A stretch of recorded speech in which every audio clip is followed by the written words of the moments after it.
Assalamualaikum warahmatullahi wabarakatuh. Sebelum memulai pengajiannya, saya minta tolong ditonton sampai selesai agar tidak gagal paham dan semoga bermanfaat buat teman-teman semua. Dan saya doakan buat teman-teman semua diberi Allah kesehatan, dijauhkan dari malapetaka, dan diberi rezeki yang berkah dan melimpah. Amin amin ya rabbal alamin. Oke, selamat menyaksikan pengajiannya. Sebab itu semua ulama berkewajiban menerangkan nasa mansuh. Sampai Sayyidina Ali suatu saat ada mubalek atau ustadz itu ngajar di masjid, ditanya, kamu tahu nasa mansuh enggak? Enggak tahu. Kata Sayyidina Ali, berhenti jadi mubalek, lisensinya dicopot. Dicopot, kemudian halakta wa ahlakta, kamu rusak juga merusak.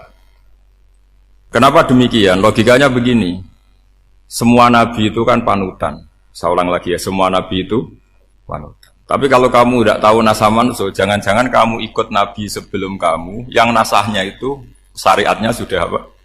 Mansukhoh, sudah di nasah. Itu kayak kasus Sunda Wiwitan itu. Itu gak mau punya Nabi Muhammad karena kurang keren, kurang sepuh. Nabinya langsung Nabi Adam.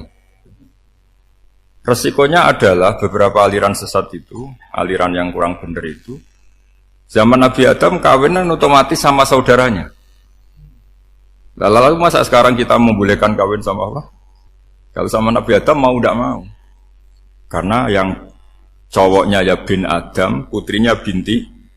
Lalu Allah bikin satu sunnah yang suami istri itu harus beda, yaitu satu kandungan itu melahirkan satu pasang. Dan mulai dulu memang pasangannya orang jelek itu orang cantik. Makanya agak sial itu yang perempuan-perempuan itu. Memang mulai dulu gitu. Kalau cantik itu kesunatannya dapat jelek gitu. Nanti sama-sama masuk surga. Karena yang cowoknya ibadahnya syukur, yang ceweknya sabar gitu. Itu nanti sama-sama. Nah kebetulan si Qabil itu ganteng sekali Qabil. Berpasangan dengan Labuda itu jelek gembrot, pokoknya tidak cantik. Enggak lah, kebalik. Qabil itu berpasangan sama Iklimah. Jadi Qabil ganteng, punya adik kandung namanya Iklimah itu cantik sekali. Yang Habil itu rapati apa? Berarti yang Habil apa? Ya dapati ganteng, berbarengan dengan Labuda juga dapati cantik. Nah karena tadi ya berarti Qabil bareng siapa?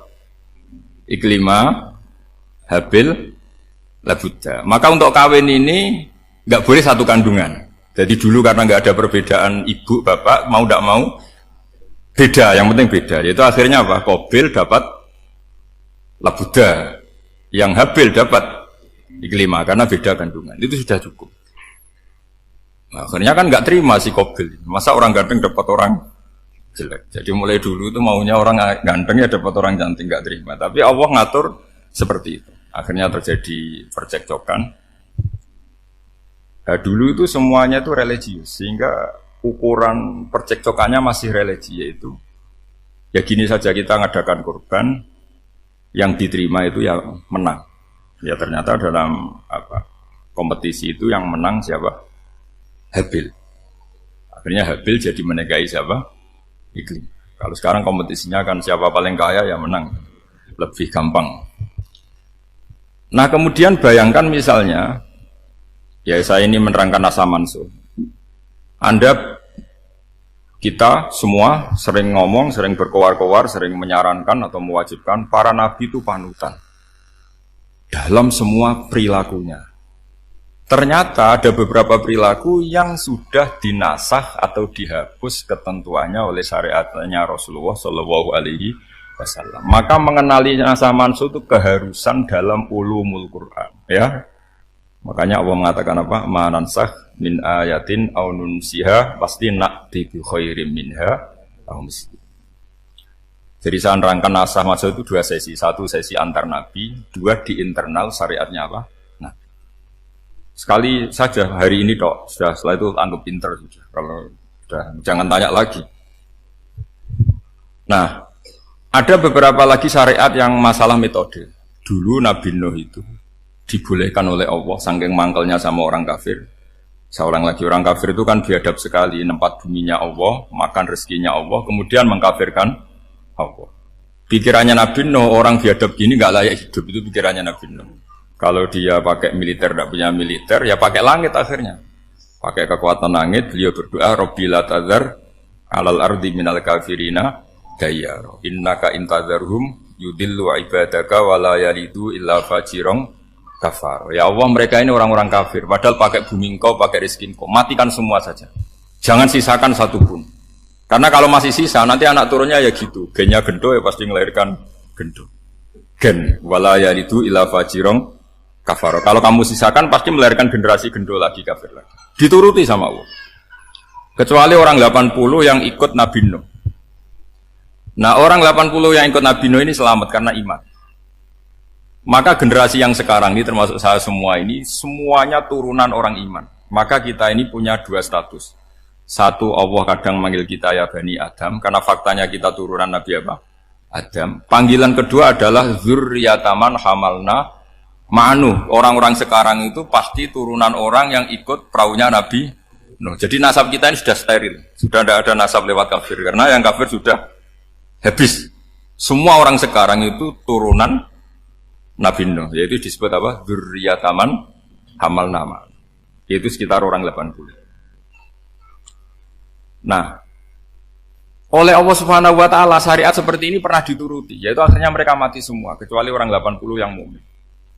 Tapi uniknya Allah apa? Era Rasulullah sallallahu alaihi wasallam, Nabi kita Nabi Muhammad itu diutus rahmatan lil alamin. Ketika Nabi didustakan, diusir, disakiti, malaikat gunung, beberapa malaikat yang ahli adab spesial eksekutor lah, kira-kira gitu. Muhammad, kamu bilang saja ke saya, kalau kamu ingin orang-orang Mekah Bujal JS, saya hancurkan. Tapi apa kata Nabi? Saya berharap kalau mereka belum iman, anak cucunya iman. Karena bagaimanapun sperma ya atau calon bayi atau calon keturunan itu kan ada fi aslabir rijal atau fi zuhurir rijal. Jadi kalau dalam ilmu agama itu gen manusia itu disimpan di apa zuhurir rijal apa di punggung lelaki. Nanti dipindah ke arhamin nisa. Logikanya gini. Ini dengerin ya. Logikanya gini, misalnya Abu Jahal. Abu Jahal itu di situ ada orang namanya Ikrimah. Itu anaknya Abu Jahal. Itu orang mukmin. Akhirnya ya jadi orang alim. Abu Lahab itu di rahimnya di punggungnya ada perempuan namanya Darroh. Akhirnya juga orang apa? Mukminah. Saya berikan contoh. Khalid bin Walid itu anaknya Walid. Walid itu musuh besarnya Rasulullah. Tapi di punggungnya ada orang bernama Khalid. Ini dengerin. Nah di punggung ini kira-kira Allah sudah tahu apa belum? Jawabannya sudah. Artinya kalau ini mati atau kamu bunuh, kamu sebenarnya nggak bunuh orang kafir saja, bunuh calon orang mukmin yang sekarang masih bersemayam di punggungnya orang-orang kafir. Jadi bisa saja orang yang sedang kafir itu ada sekian calon generasi yang suatu saat mukmin. Itu syariat yang diajarkan ke Rasulullah SAW. Karena kasofnya Nabi, kasof itu satu kondisi di mana seorang Nabi itu dipertontonkan sesuatu yang nggak kelihatan. Itu dalam bahasa Arab kasof atau mukasyafa. Nabi dipertontonkan ternyata banyak orang kafir yang di punggungnya itu ada calon generasi mukmin atau muslim. Akhirnya Nabi nggak berani. Jangan bunuh. Mungkin bapaknya ada iman tapi anaknya iman. Betul, Abu Jahal punya anak Ikrimah, Abu Lahab punya anak Darroh, Walid punya anak siapa? Khalid. Itu mirip seperti kita, bapak era sholat, anak ETPG sholat, akhirnya bapaknya katut sholat. Banyak nggak di Indonesia, bapaknya tidak bisa baca Quran, anaknya hafid. Nah, itu kalau bapaknya kamu habisi, tidak ada yang meselin. Makanya biarkan hidup saja. Nah, artinya gini, andaikan tidak ada ulama yang menerangkan nasa mansuh, dikira syariat Nabi Nuh itu abadan mu'abbadat, selamanya lama. Sehingga main teror sama orang kafir sah berdasar Nabi Nuh, padahal kita sudah ganti Nabi, yaitu syariatnya Rasulullah SAW. Masyhur itu ketika Nabi ngendikan, saya tidak minta mereka dihukum, tapi ya Allah saya minta Allah mahdi qaumi fa innahum layak lamun. Mereka kafir itu karena tidak sehingga ada periode. Loh kalau perang itu beda, perang itu konteksnya duel, itu udah harus sama Abu Jahal, Abu Lahab. Ada penjahat mau bunuh kamu, kamu wajib perang nggak? Wajib. Penjahatnya meskipun muslim apa harus kafir? Meskipun muslim. Maka kata ulama fikih sebetulnya perang duel itu bukan syariat muslim sama kafir tok. Masih muslim sama muslim, misalnya ada orang mau merkosa istri kamu, terus dia pamit gini, saya muslim loh, beri hak loh. Nggak bisa. Saya penjahat loh, muslim, jadi kamu nggak boleh merangin saya, ngelawan saya kan muslim. Nggak bisa, tetap harus dilawan. Makanya kata ulama-ulama fikih, pertarungan sama musuh itu tidak harus sama orang kafir. Orang muslim pun yang mengganggu kehormatan kita, misalnya mau merkosa istri Anda, itu harus dilawan. Makanya Nabi ngendikan mangkutila duna mali fahuwa syahid, mangkutila duna harimi fahuwa syahid. Orang yang mati karena membela kehormatan keluarganya atau hartanya, maka dia mati syahid. Dan penjahat yang mati ini muhaddarun damu, diabaikan sehingga nggak kena kisos, pembunuhnya nggak kena. Misalnya ada penjahat mau bunuh kamu, kamu duel menang. Kamu nggak kena kisos karena ini muhaddarun damu, diabaikan kehormatan. Padahal dia muslim, apa? Muslim. Ini perlu. Jadi ini mengaji ini agak jelimet, tapi gampang. Kan kalau paham nggak paham selesai, jadi yang nggak baca selesai. Gitu. Sehingga kalau nggak ada nasa mansuh, maka orang selalu berpikir, pokoknya yang penting ikut Nabi. Nah itu bahayanya kalau Anda tidak tahu detail, jangan-jangan syariat yang kamu ikuti itu syariat yang sudah berstatus mansukhoh, telah dicabut. Dan itu banyak.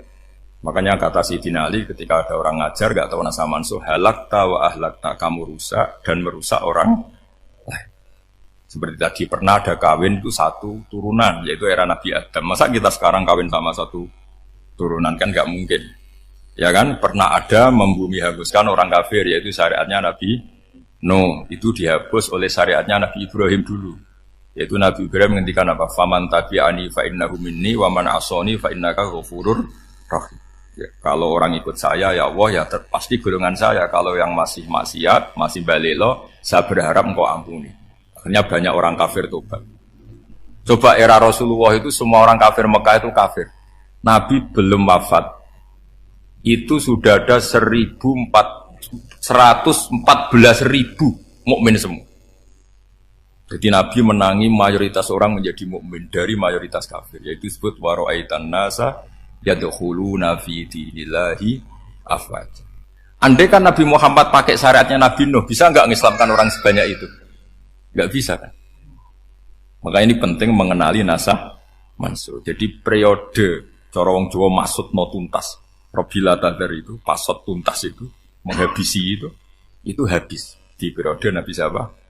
No, syariat itu sudah enggak dipakai lagi. Yang dipakai apa? Faman tabi'ani fa innahu minni wa man asoni fa innaka ghafurur rahim. Lah Nabi Muhammad ini nabi yang kena khitab anit tabi' millata Ibrahim hanifah.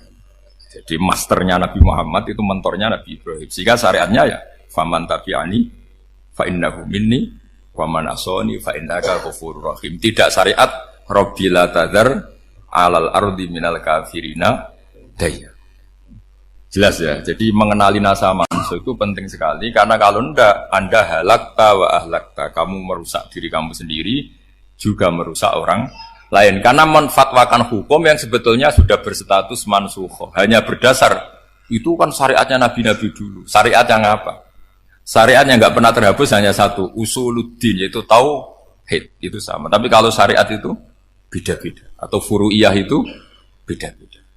Itu tadi saya beri contoh era Nabi dulu kalau ada pakaian najis dipotong, dibuang. Era Nabi Muhammad dicuci. Orang kafir dihabisi oleh langit. Era Nabi Muhammad enggak boleh, bahkan didoakan Allahumma hdi qaumi fa innahum la ya'lam. Di Qur'annya apa? Wa in ahadum minal musyrikin astajaraka fa'jirhu hatta yasma'a kalam Allah summa ablihu makmana. Jadi kalau ada orang kafir gak boleh main dihabisin, mereka beri peluang untuk mengkaji kitab Allah hatta yasma'a kalam Allah. Kalau mereka sudah berpeluang ngaji harus summa ablihu makmana, harus dijamin keamanan. Ya, karena apa? Dzalika bi annahum qaumul la ya'lamun. Bagaimanapun mereka memang karena tidak tahu. Nah, kenapa tidak tahu? Enggak. Karena tadi mereka tertutup oleh kultur yang beratus-ratus tahun. Mbah-mbahnya mereka menyembah batu, menyembah berhala. Ya taunya itu ya Tuhan. Bagaimana Anda bisa menjelaskan sesuatu yang sudah beratus-ratus tahun kan tidak gampang. Maka ada periode dimaklumi. Apa? Kalau era sampean kan, mosok waktu disembah saking gobloke orang. Kamu lahir kan sudah nyembah Allah dan nyembah batu. Bayangkan kalau kamu jadi mereka. Wong perut kamu saja disuruh makan pizza sakit kok, karena saking lamanya makan sambal kan. Kamu bilang perempuan Indonesia saja cantik kok, saking lamanya jadi orang Indonesia. Padahal orang Indonesia tanyakan orang Eropa, cantiknya di mana? Kamu lahir di Afrika, bilang orang Afrika itu cantik, tanyakan orang Eropa, cantiknya di mana? Hitam gitu kok. Jadi orang itu pasti terkooptasi oleh sekelilingnya. Orang Afrika akan bilang wanita Afrika itu cantik. Coba tanyakan orang Eropa, cantik apa enggak? Belas. Orang Eropa yang kulitnya gitu kata orang Eropa indah, kata sampean. Koyo anak kebo katanya kulit. Jadi orang itu akan terkooptasi oleh sekelilingnya. Bayangkan kalau semua orang nyembah berhala terus kamu ndak, alasan kamu apa? Kan menentang mayoritas. Dan itu berat. Maka dimaklumi oleh Allah, dzalika bi annahum qaumul la ya'lamun fi manah panyeruarah. Nah, pemakluman ini yang mulai sekarang terkikis. Orang main pukul saja enggak mau ngaji. Enggak mau ngaji Quran secara kafah. Jadi fatwanya Islam kafah tapi ngajinya Quran enggak kafah. Ngambil 1-2 potongan ayat dipakai dalil. Jadi Islamnya inginnya kafah tapi ngajinya Quran enggak. Kalau kafah ya hafal 30 juz itu. Kalau mau kafah ya hafal berapa? 30. Makanya saya sering dinasihati orang karena belum tahu saya ini hafal Quran. Bapak harusnya Islam itu kafah. Kata saya ya dimulai dari konsep Islam itu kafah dulu, apa ya hafal Quran secara kafah. Jadi ini penting saya utarakan. Bahaya sekali orang mengenali Islam tanpa mengenali nasah mansukh. Karena beberapa syariat Nabi sebelum kita itu berstatus mansukh. Terus contoh berikutnya, ini nasah mansukh antar Nabi apa khusus internal Nabi? Antar Nabi aja agak selesai ini sampai subuh aja agak selesai. Contoh yang paling keren, mungkin cowok semua senang. Nabi Dawud dulu istrinya berapa? 99. Nah itu kalau masih halal itu kan berarti jenengan tuh punya istri berapa? Wah itu kan ngeri betul. Punya satu aja repotnya gitu, apalagi berapa? Punya 99. Terus kamu bilang gini, ini kan syariatnya Nabi Dawud, Nabi kan bisa diikuti. Pernah ada periode di mana seperti itu boleh. Jadi makanya mau tidak mau mengenali nasah mansukh itu harus. Kalau enggak ya kamu masih berkeyakinan boleh beristri berapa? Nah ini penting saya utarakan. Makanya Sayyidina Ali itu kalau ngetes calon mubalek, kira-kira kalau Kemenak dulu inginnya apa? Sertifikasi apa? Mubalek. Itu tanyanya gitu. Ta'rifun an-nassa wal mansukh, kamu apa tahu nasah mansukh lah? Jawabnya Sayyidina Ali, halak tahu ahlak tahu, kamu orang yang rusak. Karena tadi takutnya ada syariat yang sudah mansukh dipakai. Itu tadi misalnya kita ini tidak umatnya Nabi Nuh, tapi pakai syariat Rabbila tadar alal ardi minal kafirina. Terus ketiga begini, misteri manusia itu. Dan ini kita tidak pernah tahu sampai kiamat, tapi ini ilmu harus kita diskusikan. Misalnya saya ini namanya Bahaudin. Saya sekarang hidup sampai 2019 sekarang. Kan hanya Allah yang tahu berapa turunan saya sampai kiamat dan statusnya kayak apa. Donald Trump juga gitu. Donald Trump itu sekarang kafir, tapi kita tidak pernah tahu nanti turunan keberapa ada yang Muslim. Nah turunan yang calon Muslim ini diletakkan di mana kita tidak tahu. Yang jelas kalau kamu bunuh itu katut itu. Artinya gini, logika membiarkan orang kafir itu ya ada logikanya. Gitu. Logika membunuh karena mereka mau membunuh kita ya ada logika fikihnya, karena kalau kita ada membunuh dibunuh. Makanya semuanya hukum ini terus bergantung al-hukmu yaduru ma'ilatihi wujudan wadam. Di sini terus dipertemukan. Makanya semua nabi itu kalau yang namanya membunuh pasti pas perang saja, karena ini kondisi yang memang pilihannya hanya dua, kalau nggak dibunuh ya membunuh. Ada duel lah itu. Maka ini butuh kajian fikih dan orang nggak boleh subjektif dalam hal ini. Saya ulang lagi, tidak boleh subjektif. Karena tadi, orang yang kamu katakan sekarang misalnya Zaid, kamu itu bodoh sekali. Kenapa bodoh? Nggak hafal Quran, nggak pernah kuliah, nggak pernah ngaji. Ternyata Zaid ini bersemayam calon anak yang alim alama hafal Quran, namanya Umar, tapi masih jadi sperma. Suatu saat Zaid itu punya anak alim alama, kan banyak orang tidak bisa baca Quran punya anak hafid, banyak nggak di Indonesia? Banyak nggak petani yang punya anak dekan? Petani punya anak dekan, yang dekan punya anak naik kelas saja susahnya bukan main. Banyak kan? Nah ketika dibalik nanti ada dekan punya anak goblok, yang petani punya anak dekan, pinter mana? Kita tidak pernah tahu, makanya ini kan ya sudah kalau nggak pernah tahu ya bilang saja wallahu alam kan selesai. Daripada komentar keliru kan ada wallahu alam. Makanya cerita favorit guru saya Kiai Haji Maimun Zubair itu punya apa namanya Kiai Zubair. Itu cerita favoritnya itu ada santri namanya Soleh. Soleh itu alim alam. Orang Madura itu cara berpikir kan kalau kiai saja alim seperti itu apalagi bapaknya. Pas bapaknya main ke pondok, santrinya ada ribuan. Bapaknya main ke pondok itu. Sholat itu ya gak bener, gak sesuai sunnah Rasul kira-kira gitu. Sudah sholat itu gak bener apa-apa gak bener. Masih ditakwil sama santri Madura karena orang Madura itu kultus. Mungkin khilaf itu satu khusus, pokoknya perlakuan khusus. Suatu saat saking bodohnya orang itu kenceng tuh pikir musola. Wah ini gak bisa ditakwil lagi, akhirnya gak bisa ditakwil tuh gak. Wah ini sudah gak bener ini, gak bener. Singkat cerita santri tadi gak kuat matur ke kiainya, Pak Yai. Jenengan sealim itu kok bapaknya segoblok itu. Kenapa? Ya, dia kenceng pikir musola. Oh bapak saya itu pinter sekali. Kok bisa? Karena beliau yang memutuskan saya mondok sampai saya jadi alim alama seperti ini. Yang bodoh itu mbah saya. Yang bodoh itu mbah saya. Kan?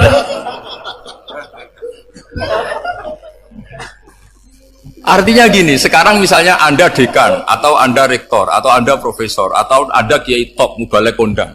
Anda mubalek kondang terus punya anak, gobloknya bukan main. Atau apalagi anaknya ketangkep KPK. Yang satu anaknya orang bodoh jadi dekan. Kalau kompetisi ini pinter mana? Ada ahli metodologi, tapi anaknya itu terlibat narkoba. Yang ini petani utun, anaknya dekan. Kira-kira kalau dikompetisikan pinter mana? Anaknya pinter petani tadi gitu. Yang ketika petani kamu vonis bodoh gitu. Tapi siapa tahu kalau ini menyimpan calon. Paham ya? Kita tidak pernah tahu. Makanya Quran selalu ngajari di dalam ilmu sosial itu wa in adri la'allahu fitnatul lakum wa mata'un ila. Di dalam ilmu sosial itu kita harus jawab enggak tahu. Manusia itu makhluk yang paling enggak jelas gitu. Sekarang soleh suatu saat bisa saja enggak soleh. Yang sedang enggak soleh suatu saat soleh. Sesuatu yang mungkin rubah kok kamu fanatik itu gimana? Nalarnya itu gimana? Coba kita tahu dulu Wahsy itu pembunuh Hamzah, akhirnya mati mukmin ya enggak? Padahal orang yang sangat dibenci Rasulullah karena membunuh Sayyid siapa? Hamzah. Sa'labah yang tukang itikaf di masjid akhirnya su'ul. Kita enggak pernah. Lah kalau enggak pernah tahu ya enggak usah terlalu fanatik biasa. Kayak jenengan seneng saya itu ya saya enggak tahu sampai kapan ya. Saya seneng sampai kapan ya. Kayak suami istri itu. Pas nikah harmonis bulan madu sampai kapan bertanya. Yang jelas paling awet itu pasangan jelek itu pasti nggak awet. Makanya jadi guyonan. Pasangan itu jangan baik-baik gak awet. Kalau jelek itu awet. Ternyata maksudnya cantik sama ganteng. Itu suatu saat pasti jadi jelek. Yang jelek sama jelek pasti jelek terus. Makanya jadi guyonan. Kalau pasangan jelek itu awet katanya. Tapi kalau pasangan baik, ternyata baik wajahnya itu pasti gak awet. Suatu saat pasti jelek. Tapi yang jelek awet, karena mulai dulu ya jelek sampai itu. Awet jeleknya maksudnya bukan. Ya jelas ya, jadi saya mohon sekali ini ilmu. Sampai ndak urusan, ini bukan urusan cocok tidak cocok, tapi ilmu. Ilmu harus kita dengar bahwa syariatnya para nabi itu yang sifatnya furu'iyah, tidak usuliyah, tidak tauhid itu potensi rubah. Sehingga mengkaji nasah mansukh itu satu keharusan seorang ulama. Makanya setiap ada syariat nabi, hal hadis syariah mu'abbadah amla, mansukha amla. Karena potensi itu tinggi. Kita tahu dulu semua nabi sholat menghadap apa? Baitul Maqdis. Era Rasulullah dipindah ke Ka'bah. Tapi kalau kamu katakan total Baitul Maqdis ya tidak juga. Nabi Ibrahim mulai dulu madhabnya ke Ka'bah. Tapi kalau Nabi Musa ke Baitul Maqdis. Sesuatu yang furu'iyah. Kenapa ini furu'iyah? Jawabannya sederhana. Ketika seseorang menghadap Ka'bah itu menghadap batu apa menghadap Allah? Allah. Ketika menghadap Baitul Maqdis hakikatnya menghadap Allah apa menghadap Baitul Maqdis? Allah, maka menghadap Ka'bah itu sebenarnya masalah furu'iyah. Yang masalah usuliyah adalah inni wajjahtu wajhiya lilladzi fataras samawati wal ardh. Yang permanen adalah menghadap Allah Subhanahu wa taala. Cuma secara prosedur syariatnya secara zahir menghadap Ka'bah. Maka potensi rubah karena ternyata itu furu'iyah, untuk kiblatnya itu furu'iyah. Yang permanen adalah menghadap ke Allah Subhanahu wa taala. Ini pentingnya. Jadi terus sekarang masih antar nabi apa di internal nabi? Ini sudah mau selesai mobilnya, sudah habis. Internal. Ini sudah selesai, ini sudah pas. Mohon Pak ambil. Oh.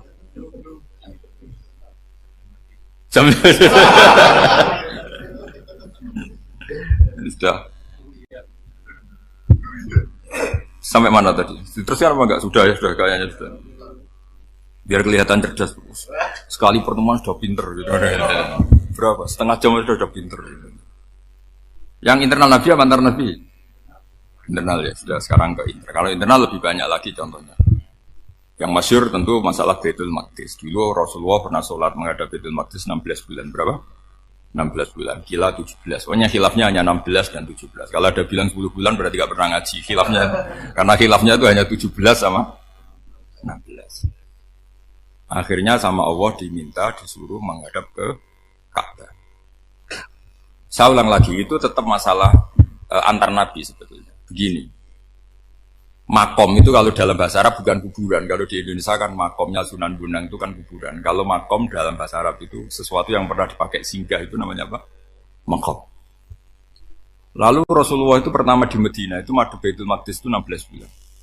Orang Yahudi senangnya bukan main, sampai mereka bilang gini, Muhammad tuh gaya-gaya nantok punya agama baru, tapi kiblatnya ikut kita. Baguslah anak itu, katanya. Masih tahu diri katanya. Bagus katanya itu masih tahu diri. Jadi senangnya bukan main orang Yahudi, karena kiblatnya Muhammad sama dengan mereka. Ya tentu mereka jangkar Muhammad, bukan Sayyidina Muhammad atau Rasul Muhammad, karena mereka masih gak iman. Nabi itu ya agak tersiksa, karena beliau secara gen turunan Nabi Ibrahim dan kiblatnya Ibrahim itu Ka'bah. Agak tersiksa tapi sami'na wa ata'na tetap madhab ke Baitul Maqdis berapa? 16 bulan.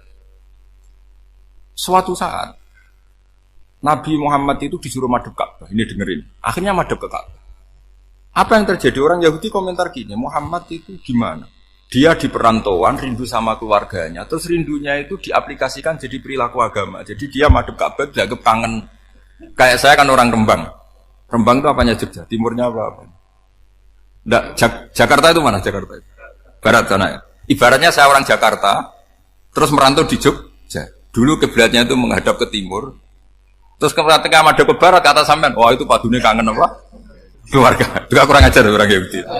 Jadi orang Yahudi itu memang paling pinter bully. Makanya kalau sampean tukang bully itu ya agak-agak, ya enggak. Saya enggak ngomong agak ya, pokoknya agak-agak. Ya. Pinter bully orang Yahudi. Makanya nggak ada orang debat sepinter orang Yahudi. Yang bisa ngalahkan hanya Tuhan itu. Orang Yahudi yang bisa ngalahkan hanya Tuhan. Lalu Sayyidina Ali orang paling terkenal cerdas. Itu kalau sama orang Yahudi itu pusing. Karena ya apa logikanya itu? Saya beri sekian contoh. Ada orang Yahudi tanya gini, Muhammad, kalau kambing mati itu yang bunuh siapa? Ya Allah, mati langsung itu. Agama kamu itu aneh, Mak. Yang langsung sentuhan Allah haram, tapi yang lewat tangan-tangan jahil manusia malah halal. Harusnya itu yang halal kan orisinal langsung Allah yang mundur. Jadi teknya itu aneh, dari cara berpikir itu aneh. Nah cara sampean ini kan, nak halal pangan kue. Tapi Nabi kan nggak boleh bertutur kata kasar gitu. Kalau yang jadi Nabi saya untalan ngono kan gitu. Tapi Nabi kan nggak boleh kasar. Jadi Nabi itu problem karena nggak boleh apa? Kasar. Kalau kita kan gampang, ya nak halal untalan kan selesai apa? Tapi Nabi nggak boleh kasar gitu. Jadi nak jadi nggak Nabi, nggak sampean itu kan enak. Mau keliru ya pantas, mau apa saja pantas. Karena kan nggak panutan. Kalau Nabi nggak bisa meluruskan kebenaran itu harus tetap sesuai akhlak. Ya, jadi agak kerepotan. Makanya punya Umar, alhamdulillah ada yang nggak perlu aturan gitu. Jadi enak. Jadi ya itu memang aturannya harus itu. Coba Nabi itu perang tapi nggak boleh bunuh. Kayak apa susahnya? Beliau jadi sasaran tembak tapi nggak boleh Boom. Kalau sahabat kan enak, duel, relax, santai, bisa tarung. Kalau Nabi nggak boleh. Makanya Nabi meskipun ikut perang terus, gak ada sejarah orang yang dibunuh. Ya, hanya satu peristiwa itu pun dibaca orang kafir, ditangkis Nabi, pedangnya kembali ke dia mati. Tapi gak ada yang Nabi. Karena Nabi kalau pembunuh nanti itu terus kayak pendekar kan, susah juga punya Nabi kok. Habis perang saya Nabi tanya, Muhammad habis serang berapa? 1000. Ya repot juga punya Nabi mantan apa? Pembunuh, meskipun yang dibunuh orang kafir, tapi kan kayak apa ya? Fitrah manusia itu akan menolak kepemimpinan orang yang gitulah pokoknya gak bisa diterangkan itu. Makanya Nabi itu gak pernah bunuh, meskipun kayak apa musuhnya tapi gak pernah bunuh. Untungnya di sekeliling orang-orang yang tadi. Jangan bilang tuh suka bunuh ya, pokoknya perang gitu ya. Perang dengan bunuh itu beda loh. Kalau perang itu fair apa? Fair. Sampai mana tadi? Nabi Ibrahim ya. Makom tadi saya ulang lagi. Nabi Muhammad menghadap ke Baitul Maqdis itu hanya Allah nuruti. Ini loh Nabi betul. Tahu betul bahwa di antara syariat adalah Baitul Maqdis. Karena semua Nabi pernah berkiblat Baitul Maqdis. Tapi Nabi ketika menghadap ke Ka'bah, Nabi juga dibilangin sama Allah. Ini loh syariat yang benar. Karena Ka'bah juga kiblat sing a'taku. Lebih tua ketimbang Baitul Maqdis. Maka disebut Ka'bah Atiqah. Ilal Baitil Atiq. Kalau Quran bahasakan Ka'bah apa? Wal yatawafu bil Baitil Atiq. Atiq itu tua sekali. Sudah. Ketika berstatus tua itu orang Yahudi seneng, mergo roh kelirune Muhammad. Mereka nantang, Muhammad ayo debat terbuka. Nabi rawuh. Bagaimana Anda bilang Ka'bah itu kiblat tertua? Wong Ka'bah itu pertama yang menghadap sana itu ya kamu. Semua Nabi menghadapnya ke Baitul Maqdis. Terus Nabi Muhammad mulai berargumentasi ilmiah tadi. Enggak, Ka'bah itu kiblatnya Ibrahim. Jadi Ibrahim dulu itu yang mulai dulu kiblatnya itu di Ka'bah. Terus orang itu tanya buktinya apa? Terus dijawab fihi ayatum bayinatum maqam Ibrahim. Ternyata di situ ada jejak kakinya Nabi Ibrahim, yaitu batu yang diinjak beliau ketika bangun Ka'bah. Itu argumentasi ilmiah. Lah barang orang Yahudi kehilangan ilmu itu gobloknya orang Yahudi. Makanya yang bisa ngalahkan Yahudi. Maaf saya potong sedikit ya. Terima kasih yang setia menonton channel ini. Kalau bila video ini bermanfaat, tolong sekali di-share kepada kerabat terdekat atau teman-teman supaya kita bisa menambah wawasan dalam beragama dan bermanfaat bagi kita semua dan keluarga kita. Share video ini ke semua orang yang kiranya membutuhkan cerahan. Oke, selamat melanjutkan pengajiannya. Terima kasih. Wong Ibrahim saja golongan kita, pengikut kita. Ibrahim itu pengikut Yahudi. Wah itu Nabi mulai senyum-senyum, mulai tertawa-tawa. Wah itu goblok, orang terdidik. Karena itu ibaratnya kayak kamu bilang Soekarno itu pengagum Puan Maharani. Kira-kira seperti itu. Soekarno itu pengikut Puan. Karena Yahuda itu Yahuda bin Yakub bin Ishak bin Ibrahim. Saya ulang lagi ya, nasabnya Yahudi apa? Yahuda bin Yakub bin Ishak bin Ibrahim. Jadi Ibrahim itu mbah keempat dari Yahuda. Tapi karena mereka kalah debat, Ibrahim itu pengikut Yahudi, itu sama dengan bilang apa? Soekarno itu pengikut Puan Maharani. Itu kan jadi aneh. Atau Gus Dur pengikut Mbak Yeni, atau Basim Masari pengikut Mbak Yeni, itu kan aneh. Wah, akhirnya sama Allah diingatkan. Makanya ada ayat ha antum haula'i hajastum fi ma lakum bi ilm falimatu hajuna fi ma laysa lakum bi ilm. Perjanjian debat ini semuanya harus ilmiah. Tapi kenapa perdebatan Anda malah ndak ilmiah? Karena orang Yahudi iftadoh, malu semua. Wah, semuanya Muhammad. Itu satu-satunya kekalahan orang Yahudi. Tapi ayat-ayat seperti ini itu enggak populer. Ayat ha antum haula'i hajastum fi ma lakum bi ilm falimatu hajuna fi ma laysa lakum bi. Jadi Islam betapa hebatnya Islam. Kalau debat harus ilmiah. Dan Kanjeng Nabi menantang, ini perjanjian kita debat ini ilmiah. Kenapa sekarang jadi tidak ilmiah? Yaitu kamu mengatakan Ibrahim itu pengikut Yahudi. Padahal Ibrahim dengan Yahudi itu dulu Ibrahim. Kan Yesus kalah, man. Tapi tetap ra Islam. Tapi nah, makanya terus Ka'bah dibuktikan ketuaannya lewat apa? Fihi ayatum bayinatum maqamu Ibrahim. Itu bukan makom kuburan. Karena makamnya Nabi Ibrahim tetap Hebron, tunggu di Palestina. Palestina. Kira-kira itu Palestina. Jari Israel yo ning Israel, bola menang di. Jari ning Israel yo ning Israel, jari Palestina ning. Saya pernah ziarah ke sana di Hebron. Di makamnya Nabi siapa? Hebron. Jadi jelas ya. Jadi nasa mansul itu ketentuan yang dikehendaki Allah Subhanahu wa taala untuk menguji loyalitas manusia, menanggalkan semua akalnya. Makanya saya mohon sekali siapapun yang ngaji saya dimanapun, sekali-kali manusia itu harus menanggalkan akal. Sekali Anda pakai akal, maka Anda akan ingkar dengan nasa mansul. Nasa mansul itu hukum yang direvisi, yang dibatalkan. Makanya orang Yahudi lagi-lagi pinternya orang Yahudi. Provokasi orang-orang yang Islamnya belum kuat, diprovokasi gini. Ungzuru ila Muhammadin tahayyara fiddin yukhillu yawman wa yuharrimu ukhra. Lihat itu Muhammad, dia kebingungan cara beragama. Kadang bilang A, besok bilang B. Jadi nasa mansub dianggap satu bentuk kebingungan, kurang ajar. Wah, akhirnya sebagian orang yang murtad. Makanya nasa mansub itu satu peristiwa yang menjadikan banyak orang murtad. Karena diprovokasi orang Yahudi bahwa itu bentuk kebingungan Muhammad. Akhirnya terus saya qulu sufaha minan nasi ma wallahum al-qiblati mulati kanu alaiha. Nah, kelirunya orang Yahudi adalah ternyata nasa mansuh yang dipilih Rasulullah itu semuanya ada di Taurat dan Injil. Termasuk di Taurat dan Injil disifati dan Nabi yusolli ilal qiblatin, bahwa Nabi ini akan bersolat dengan dua kiblat. Makanya tetap ditantang. Qul fa'tu bit Taurati fatluha in kuntum shadiqin. Kalau kamu tidak percaya bahwa saya ini orisinil, ayo bareng-bareng mengkaji Taurat. Tapi mereka tidak siap mengkaji Taurat. Karena Taurat semuanya mendukung Rasulullah Muhammad SAW. Fatluha in kuntum shadiqin. Makanya ini penting sekali ngaji. Jadi perdebatan itu macam-macam. Dan itu pinternya orang Yahudi. Ungzuru ila Muhammadin tahayyara fi dini yukhillu yawman wa yuharrimu ukhra. Ini penting sekali. Makanya nasa mansuh itu uji loyalitas. Itu Imam Malik kalau mencontohkan ke Imam Syafi'i. Saya berisikan contoh fikih. Ini saya melanggar waktu ini. Ini sudah saya yang tidak mengesahkan diri saya. Ya misalnya ini ya, ini kertas saya bawa ya, ini kertas saya bawa. Terus ini tak kasih uang misalnya, uang 100.000. Atau kalau contoh Imam Syafi'i dulu dididik Imam Malik begini. Ya Syafi'i, kalau kamu punya dua budak, dua pembantu, kalau dulu kan masih ada budak, dua pembantu lah kira-kira. Seneng mana, yang cerdas sama yang goblok? Seneng yang cerdas. Kalau yang nurut sama yang bantahan, seneng yang nurut. Lah yang nurut itu yang goblok. Makanya tinggal dibalik saja. Kamu tak beda ya. Seneng mana punya istri yang cerdas atau yang goblok? Coba jawab. Atau ibu-ibu, mbak-mbak ini, seneng mana punya suami yang cerdas atau yang goblok? Kalau cerdas gak bisa diakali.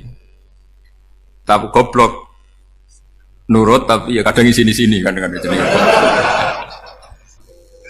Nah, itu kan antar manusia. Masalahnya kita menghadapi Allah Subhanahu wa taala yang semua kita pasti bodoh. Kita menghadapi Allah Subhanahu wa taala yang semuanya kita pasti bodoh. Allah jelas ngendikan wa kanal insanu zaluman jahula. Manusia itu banyak dolimnya. Dolim itu sifat mubalaghah. Kalau orang dolim sekali dolim, kalau sering zalum. Kalau jahil biasa jahil, kalau banget jahili jahul. Bahasa Arab kan gitu memang. Ghafir pengampun biasa. Kalau ghafur selalu mengampuni. Syakir, makanya sifatnya Allah Ta'ala ikut wazan fa'ul semua. Ghafur, syakur. Atau diikutkan wazan fa'al. Kalau goblok biasa jahil, goblok banget jahal kan gitu. Kafir biasa kafir, kalau kafir banget kafar. Ya, jadi wazan balaghah itu bisa fa'al, bisa fa'ul ya. Kafirin, kafar atau kafur. Paham ya?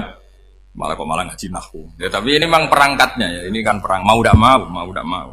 Makanya misalnya Allah tidak suka kulla kafarin banget kafir ya, Pak? Paham ya? Kulla khawanin banget khianate. Kalau khain khianat biasa, kalau khawan sering khianat. Nah, manusia itu kata Allah apa? Zaluman. Wis banget dolime, banget bodoh. Itu kalau yang ngarang hikam mencontohkan tuh gini. Manusia itu pas bener saja salah, apalagi pas salah. Jadi manusia itu kata Imam yang ngarang hikam itu man itu kanat mahasinhu masawiyah fakih fala takunu masawihi masawiyah. Ketika baik saja buruk, apalagi ketika buruk. Coba kalau ada orang dermawan sama teman-temannya, tanyakan istrinya. Bubuk itu hambur-hambur, disekno konco ngalono bojo. Mesti gitu. Teman yang sering silaturahim ke teman-temannya, kata temannya baik, senang silaturahim, tanyakan istrinya. Oh, meninggali wong. Jadi manusia pas baik saja ada buruknya. Apalagi pas buruk. Makanya dulu bapak saya ngajarin saya istiqomah ya apik ya. Tapi kadang-kadang nak keterusan itu ora istiqomah ngangkangi. Orang yo ndak punya kesempatan. Misalnya ada imam masjid ngimami terus sampai tua sampai mau mati. Itu istiqomah apa ndak memberi peluang yang lain? Ndak jawab. Jadi itu manusia. Jadi pas baik saja buruk. Apalagi pas buruk. Kayak saya gini di sini ngajar baik, tapi saya ada sopannya harus di atas. Padahal banyak orang sepuh ada Pak On, ada beberapa yang kan terpaksa nggak sopan. Tapi sama yang nyuruh, berarti sama yang dosa. Kemarin saya minta di bawah supaya ganjaran saya utuh. Ini gara-gara begini ganjaran saya ini agak terkredit terdebat itu karena itu. Saya teruskan. Jadi manusia itu punya sisi itu karena manusia itu dzalum dan jahul. Wa kana al-insanu dzaluman. Problemnya ini ngadepi Allah yang selalu pinter, yang kita selalu bohong. Misalnya gini, kamu ditanya Allah. Ini contohnya Imam Malik. Ikla hadi sokhra fa inna tahtaha dhahaban. Nah, coba bongkahan batu itu kamu angkat, di bawahnya ada emas.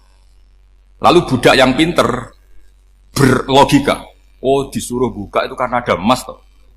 Berlogika. Kalau budak yang goblok enggak, ya disuruh ya diangkat saja. Ada emas apa enggak karena perintah ya diangkat. Yang satu nurut karena perintah, yang satu nurut karena ada emas, ada sesuatu. Logikanya suatu saat Tuhan tuh hanya bilang gini tok, ikhla hadis sokhroh, batu itu angkat. Yang nurut yang goblok permanen tadi kan langsung ngangkat. Yang pinter, ini ada apa lagi Gusti kok harus diangkat? Ya gak ada apa-apa, nyuruh saja kata Allah gitu. Wah tidak bisa, sesuatu harus ada alasannya. Itu kira-kira mangkel loh agak. Oh mangkel. Nah, logikanya manusia seperti itu. Makanya dua murid pinter, di rakyat pinter, presiden ya susah mesti demo. Goblok ya susah di sini uang. Ini kan nggak ada pilihan. Memang manusia itu nggak ada pilihan. Nah sekarang masalahnya gini di fikih ini saya kembali lagi ke fikih. Pertanyaannya secara fikih begini. Misalnya iddah. Iddah itu seorang perempuan ditinggal mati suaminya atau ditinggal atau cerai. Itu kan ada namanya apa? Iddah. Iddah itu memastikan apa tujuannya? Memastikan rahim itu steril dari mani atau sperma zaut awal. Supaya nanti kalau dinikah orang lain tidak terjadi ikhtilatul ansab, nasab. Oke, berarti iddah kita beri argumentasi secara ilmiah li baro'ati rohmi. Jadi misalnya Zaid menceraikan istrinya Sri dalam keadaan masih bisa haid. Iddahnya 3 kali masa suci. Wal mutallaqatu yatarabbasna bi anfusina salah satu guru. Lalu karena secara teori medis kalau haid berarti bukti tidak hamil. Apalagi kalau haidnya terulang-ulang sampai 3 kali pasti tidak hamil. Sehingga kalau nanti dinikahi orang lain pasti kalau ada anak ya anaknya zaud sani atau zaud kedua. Berarti alasan iddah li baro'atir rohmi. Oke, kita sok pinter, sok bijak. Pertanyaannya adalah sekarang sudah baru 1 bulan suaminya di Malaysia nggak pernah ngumpuli. Dicek di medis juga berbukti tidak hamil. Apakah boleh tanpa iddah? Semua ulama mengatakan tidak boleh. Tapi ini kan rahimnya jelas bersih. Ya karena iddah itu nuruti perintah pangeran. Pokoknya tetap iddah. 3 kali masa suci. 3 kali masa suci atau masa haid. Itu ada perdebatan ulama. Tapi kan ini terbukti bersih Gus. Meskipun terbukti bersih kata Allah harus iddah 3 bulan atau berapa? Kira-kira 3 bulan 4 bulan ya tetap harus iddah. Kemilih mana sok pinter Gusti berhubung ini. Pangeran buat terang gitu. Berhubung. Jadi Tuhan apa Pak Wari berhubung Gusti ini jelas steril dari sperma zaut awal. Enggak usah iddah Gusti. Sama aja kamu disuruh majikan kamu ikhla hadis sakhra berhubung enggak ada apa-apa, enggak usah ya. Kira-kira mangkel ndak budak yang seperti itu. Mangkel. Maka dibutuhkan kebodohan dalam beragama. Betul itu memang. Makanya Nabi itu unik pernah bilang itu gini, aksaru ahlil jannah al-bulu. Aki-aki penduduk swarga itu al-bulu wong goblok-goblok. Maksudnya goblok yang jenis ini bukan goblok betulan maksudnya. Maksudnya goblok jenis ini itu ya tetap pinter, tapi pinternya dibuang pura-pura goblok demi sami'na. Jadi saya misalnya kok pinter dan goblok tadi sekaligus, pinter dan goblok. Ya bah ikhla hadis sokhra fa inna tahta hadaban. Tak angkat karena saya tahu di bawah ada emas. Tapi di hati saya sajane ya mergo perintah. Suatu saat kalau disuruh Allah ikhla hadis sokhra perintah ya tak angkat ya sudah. Jadi ya pinter ya goblok. Saya tahu namanya perintahnya Allah pasti ada hikmahnya. Hikmahnya itu adalah libaraatir rahmi. Tapi hikmahnya jadi kawula adalah nurut perintah Allah, cek tahu alasannya maupun tidak. Lah di sini ada illatul hukmi untuk membangun kecerdasan, tapi ada loyalitas untuk membangun ubudi. Ya, bahwa kita ini kawula roh tetap loyal. Makanya tadi pagi saya cerita Sayyidina Umar. Sayyidina Umar kayak apa cerdasnya? Tapi tetap ubudi ya. Yaitu Rasulullah SAW sering dibully orang kafir. Muhammad tuh gaya-gaya nantok. Wong ora oleh nyembah berhala, ora oleh nyembah watu. Jebule ini nyembah Hajar Aswad. Karena dilihat dari jauh kan tetap nyium Hajar Aswad. Coba kalau kamu lihat dari jauh, kamu sujud dari jauh kan kayak sujud sama batu. Makanya Sayyidina Umar karena orang kafir masih cara berpikir gitu, tiap nyium Hajar Aswad itu komentar gedumel. Alim tu annaka hajarun la tadurru wa la tanfa. Walau la anni ra'aitu Rasulullah qabbalaka ma qabbaltuka. Aku roh nak watu ya ora mandoroti ra manfaati. Kalau saja saya tidak melihat Nabi nyium kamu, saya tidak sudi nyium kamu. Jadi tidak berdoa doa mustajab itu tidak berutuh. Karena apa? Umar tahu ini masalah secara tauhid. Kalau saya doa depan Hajar Aswad nanti dikira syirik karena berdoa di depan batu. Tapi kalau saya tidak nyium nyulayani sunnah Rasul yaitu nyium Hajar wis tengah-tengah nyium sambil gerutu itu sudah kompromi. Ya nyium tapi gerutu. Kayak apa? Makanya ya cerdas tapi ya goblok tadi ya cerdas. Itu uniknya Rasulullah. Jadi muji orang pintar ya sudah langit. Tapi Nabi pernah dalam satu hadis mengatakan aksaru ahlil jannah al-bulbu. Aki-aki penduduk swarga itu orang bodoh. Artinya orang bodoh itu bukan bodoh betulan. Kan? Dia meninggalkan akalnya demi loyalitas ubud. Nah, untuk menutup sesi ini terakhir betul tak tutup setelah ini selesai. Untuk menutup itu bukti begini, perang Badar itu perang yang nggak mungkin dimenangkan umat Islam karena orang kafir itu 1000 dengan pasukan full dengan peralatan perang full. Rasulullah itu tahun kedua Hijriah itu pasukannya hanya 313. Itu pun pedang itu untuk orang 5 itu hanya ada pedang 1. Jadi kalau mau dibaca orang, sih kamu milih pedangnya aku. Itu kan nggak kebayang perang dalam keadaan seperti itu. Jadi mesti kalah, orang kok mungkin kalah, mesti. Tapi Nabi tetap bilang, saya ini disuruh Allah perang, ya harus berangkat. Yaitu perang Badar. Kata para sahabat, ya Rasulullah ini nggak masuk akal, sudah nggak usah perang ini nggak masuk akal, mau setor nyawa. Sudah gitu dadaan, nggak ada persiapan. Lucunya apa? Sahabat itu ketika Nabi tetap berangkat. La akhrujanna walau waqti. Nabi menginginkan saya tetap berangkat meskipun sendi. Setelah Nabi berangkat sekian meter, tuh sahabat ikut semua. Kata Nabi, lah kamu kok ikut? Ya ikut saja. Kata kamu mesti kalah. Ya anggap saja setor nyawa. Demi loyalitas pada jenengan. Itu makanya nggak ada periode sebaik periode sahabat. Tapi yang gerutunya jalan. Karena gerutu ini bawaan ilmiah. Makanya kita loyal sama presiden. Tapi yang nggak cocok ya gerutunya jalan. Tapi bawaan mencintai Indonesia tetap jaga stabilitas. Itu bawaan cinta Indonesia, bukan cinta pejabatnya kadang. Gerutunya jalan, tapi bawaan loyal sama Indonesia tetap mengaku. Bawaan loyal sama Rasulullah tetap ikut perang, bawaan akal karena nggak masuk akal ya gerutu.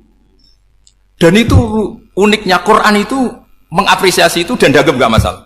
Saya bacakan ayatnya. Kama akhrajaka rabbuka min baitika bil haqq wa inna fariqam minal mu'minina lakarihun yujadilunaka fil haqqi ba'da ma tabayyana ka'annama yusaquna ilal mauti wa hum yanzurun. Peristiwa Badar ada peristiwa kamu itu keluar untuk perang. Sahabat kamu ngikuti, tapi mereka lakarihun, enggak senang sebetulnya. Karena enggak masuk akal. Ya geremeng tapi ya derek.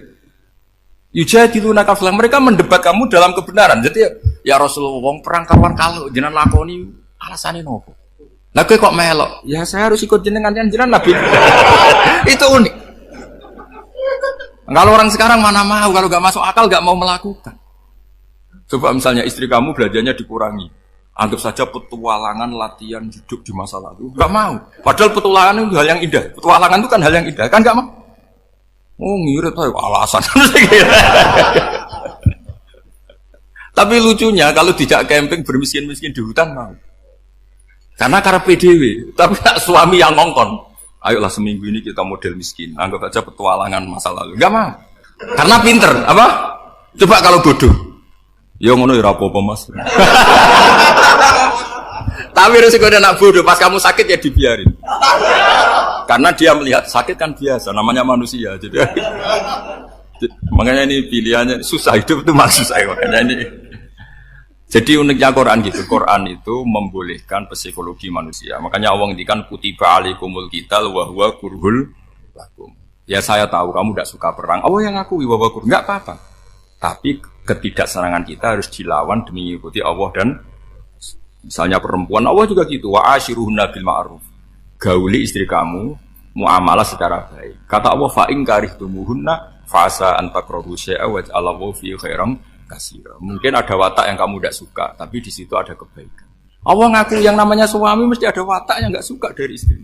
Juga sebaliknya lebih banyak lagi yang suami istri kamu tidak suka watak kamu. Juga enggak suka hidung kamu, wajah kamu banyak lah enggak disuka. Tapi demi kestabilan negara suami istri ini, mereka loyal, justru itu bagus. Maka jagalah ilmu, juga jagalah loyalitas.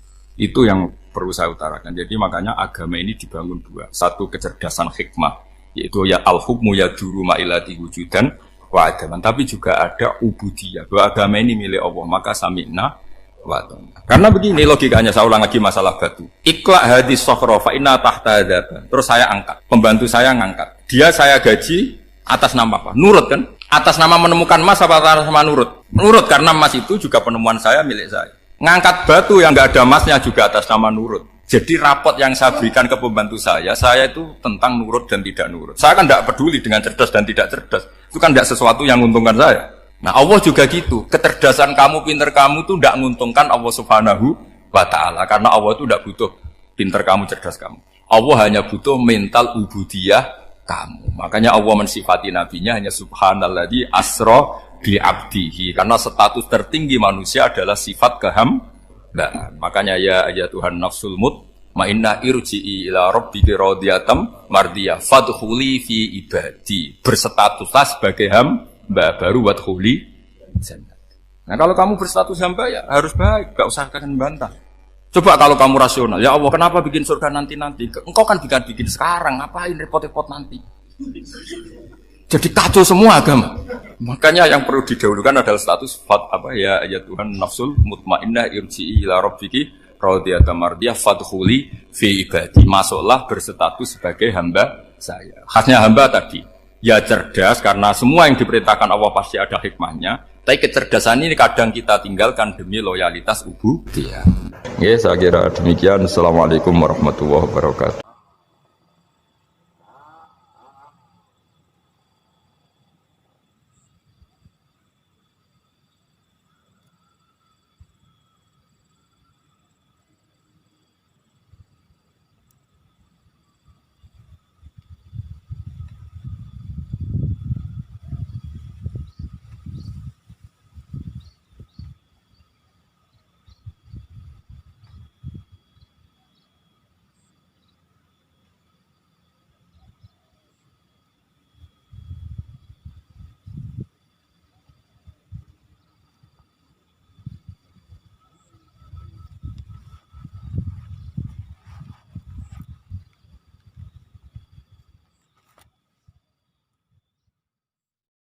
Oke, terima kasih sudah menonton pengajian kali ini.